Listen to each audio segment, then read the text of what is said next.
कभी अपनी जेब में रखे नोट को गौर से देखा है तो बस कागज का एक टुकड़ा, लेकिन इसी से खाना, कपड़े, घर सब कुछ मिल जाता है। तो सवाल ये है कि कागज के इस मामूली से टुकड़े में इतनी जबरदस्त पावर आती कहां से है। आज हम पैसे के इसी गहरे राज को समझने की कोशिश करेंगे। चलिए एक छोटे से थॉट एक्सपेरिमेंट से शुरू करते हैं। सोचिए कोई एक सुनसान टापू पर फंसा हुआ है और उसके पास एक सूटकेस है जो मिलियन डॉलर्स से भरा हुआ है। क्या वो पैसा वहां किसी काम का है? बिल्कुल नहीं। उस द्वीप पर वो मिलियन डॉलर आग जलाने वाले कागज से ज्यादा कुछ भी नहीं है। और यहीं से एक बहुत बड़ी सच्चाई सामने आती है। पैसे की असली कीमत उस कागज में नहीं है जिससे वो बना है। ये तो एक साझा विश्वास है, एक बहुत ही कॉम्प्लेक्स सोशल सिस्टम। चलिए इस प्याज की परतों को एक एक करके छीलते हैं और देखते हैं कि अंदर क्या है। तो पैसे को असल में समझने के लिए हमें क्या से नहीं बल्कि क्यों से शुरू करना होगा। आखिर पैसा बनाया ही क्यों गया था? वो कौन सी प्रॉब्लम थी जिसे सुलझाने के लिए इसका आविष्कार हुआ? देखिए, इकोनॉमिस्ट कहते हैं कि पैसा असल में 3 खास काम करता है। पहला, यह है विनिमय का माध्यम। मतलब अब हमें मुर्गियों के बदले रोटी खरीदने की जरूरत नहीं, हम सब पैसे नाम की इस बीच की चीज को मान लेते हैं। दूसरा, यह है खाते की इकाई।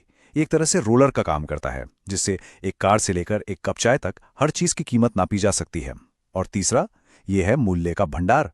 मतलब इसे बैंक में रखा जा सकता है और ये अपनी खरीदने की ताकत को भविष्य के लिए बचाकर रखेगा। जरा उस पहले काम के बारे में सोचते हैं, विनिमय का माध्यम। ये इतना जरूरी क्यों है? इसे समझने के लिए हमें समय में पीछे चलना होगा, एक ऐसी दुनिया में जहां पैसा था ही नहीं, यानी बार्टर सिस्टम की दुनिया में। सोचिए एक म्यूजिशियन है जिसे अपनी कार ठीक करवानी है। अब बार्टर की दुनिया में उसे एक ऐसा मैकेनिक ढूंढना होगा जिसे इत्तेफाक से अपनी कार ठीक करने के बदले में एक पर्सनल बेसुन कॉन्सर्ट चाहिए हो। इसी मुश्किल को जरूरतों का दोहरा संयोग कहते हैं और इसने व्यापार को लगभग नामुमकिन बना दिया था। पैसा इस पूरी प्रॉब्लम को चुटकियों में सॉल्व कर देता है। म्यूजिशियन मैकेनिक को पैसे देता है और मैकेनिक उन पैसों से अपनी पसंद की कोई भी चीज खरीद सकता है। कितना आसान है ना? पैसे का इतिहास अपने आप में बहुत ही दिलचस्प है। ये 5000 साल की एक ऐसी यात्रा है जो ठोस फिजिकल चीजों से शुरू होकर पूरी तरह से एक एब्स्ट्रैक्ट आइडिया तक पहुंचती है। मतलब हम उन चीजों के व्यापार से आगे बढ़ चुके हैं जिन्हें खाया जा सकता था या इस्तेमाल किया जा सकता था, और अब हम एक ऐसी चीज पर भरोसा करते हैं जो असल में सिर्फ एक विचार है। शुरुआत में हम जरूरी चीजों का व्यापार करते थे, जैसे नमक या मवेशी, यानी वो चीजें जिनकी अपनी एक असली कीमत थी। फिर लगभग 600 ईसा पूर्व लिडिया के लोगों ने पहले मानकीकृत सिक्के बनाए, जिससे व्यापार बहुत आसान हो गया। सदियों बाद चीन में लोगों ने अपने जमा किए हुए सोने की कागजी रसीदों का इस्तेमाल करना शुरू किया और यहीं से कागजी मुद्रा का जन्म हुआ।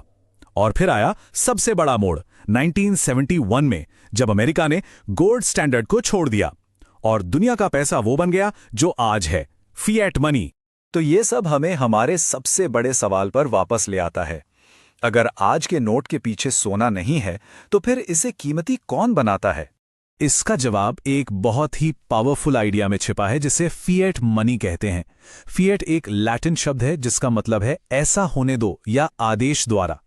हमारे पैसे की कीमत इसलिए नहीं है कि इसके पीछे सोना है, बल्कि इसलिए है क्योंकि सरकार आदेश देती है कि इसकी कीमत है। बस ये आदेश से कीमती है। हर भारतीय नोट पर यह वादा लिखा होता है, लेकिन इस वादे की साख भरोसे की नींव पर टिकी है और यह भरोसा 3 मजबूत खंभों पर बना है। पहला खंभा है वैध मुद्रा, यानी लीगल टेंडर का दर्जा। इसका सीधा सा मतलब है कि अगर किसी पर कोई कर्ज है तो कानूनन उसे चुकाने के लिए इस मुद्रा को स्वीकार करना ही होगा। यह देश में होने वाले सभी फाइनेंशियल लेनदेन की ऑफिशियल भाषा है। दूसरा खंभा तो जबरदस्त है, टैक्स। सरकार यह आदेश देती है कि टैक्स सिर्फ उसकी अपनी करेंसी में ही चुकाया जा सकता है। इससे अचानक हर किसी को अपनी जिम्मेदारियां पूरी करने के लिए उसी करेंसी की जरूरत पड़ जाती है। यह पैसे के लिए एक परमानेंट, एक गारंटी डिमांड पैदा कर देता है।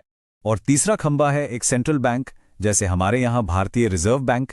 ये बैंक पैसे की सप्लाई को मैनेज करता है ताकि उसकी कीमत स्थिर रहे और बेतहाशा महंगाई ना बढ़े। लोगों का भरोसा बनाए रखने के लिए यह काम बहुत ज्यादा जरूरी है।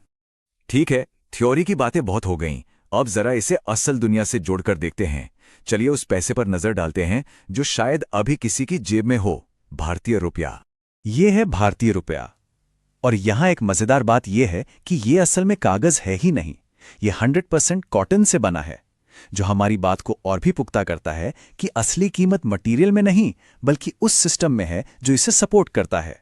ये वो नोट हैं जिन्हें हम सब रोजाना देखते और इस्तेमाल करते हैं, जिन्हें भारतीय रिजर्व बैंक जारी करता है।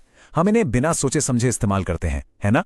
अब सवाल ये है कि इस भरोसे को फिजिकली यानी असल में नोट के अंदर कैसे बनाया जाता है ताकि जनता का विश्वास बना रहे और कोई धोखाधड़ी ना कर सके। यहीं पर डिजाइन और भरोसे का मिलन होता है। महात्मा गांधी का वाटरमार्क हो या रंग बदलने वाला सिक्योरिटी थ्रेड, ये सिर्फ नकल रोकने के तरीके नहीं हैं। ये उस वादे की फिजिकल ठोस निशानियां हैं जो नोट के पीछे है। ये वो भरोसा है जिसे छुआ जा सकता है। तो आखिर में पैसा कोई चीज नहीं है, ये इंसानी सहयोग का एक बहुत ही पावरफुल टूल है जो हमारे सामूहिक विश्वास पर आधारित है। ये एक वादा है, एक साझा कहानी जिसे हम सब ने मिलकर सच माना है। और ये हमें एक आखिरी और शायद सबसे गहरे सवाल पर छोड़ जाता है। अगर पैसा एक साझा कहानी है, तो ऐसी और कौन सी कहानियां हैं जिन्हें हम सब मिलकर मानते हैं और जीते हैं?